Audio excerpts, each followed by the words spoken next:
For længe, længe siden plantede heksedronningen Iduna et æbletræ i sit prægtige gravkammer. Men det var ikke noget helt almindeligt æbletræ. Der vokser kun et eneste æble på træet hver 1000 år. Og den første, der plukker og smager æblet, vil få 3 ønsker opfyldt. Ifølge... Hør så efter, Don Kroko! Du kan fylde i gabet, når vi er færdige! Ifølge den gamle almanak vil der vokse et æble på træet i år. Og det har jeg tænkt mig at spise og få de 3 ønsker opfyldt. Det bliver troldenes undergang.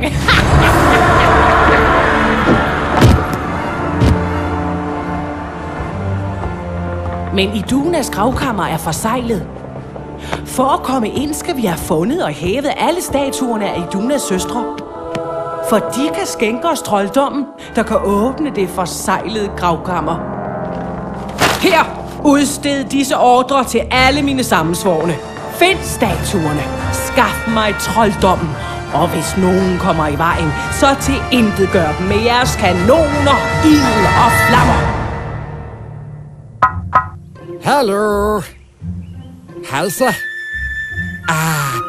Ser ud som en dejlig dag til bare at slappe af med fiskesnørene i vandet, uden noget at bekymre sig om. Hugo, husk at tage mindst 2 ballonfisk med tilbage til mig. Okay.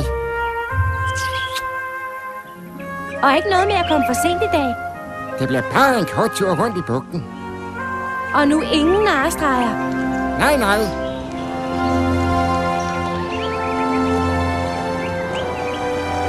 Så er det ud af fjerne, Fernando. Kapitan Hugo, Nå, hvordan har min kære navigatør det sig i dag? jeg føler mig som en søsyg sørøver. Fernando, jeg tror, vi har en dejlig dag foran os. Javel, herr kapitan. Sådan, 2 ballonfisk til Hugoline.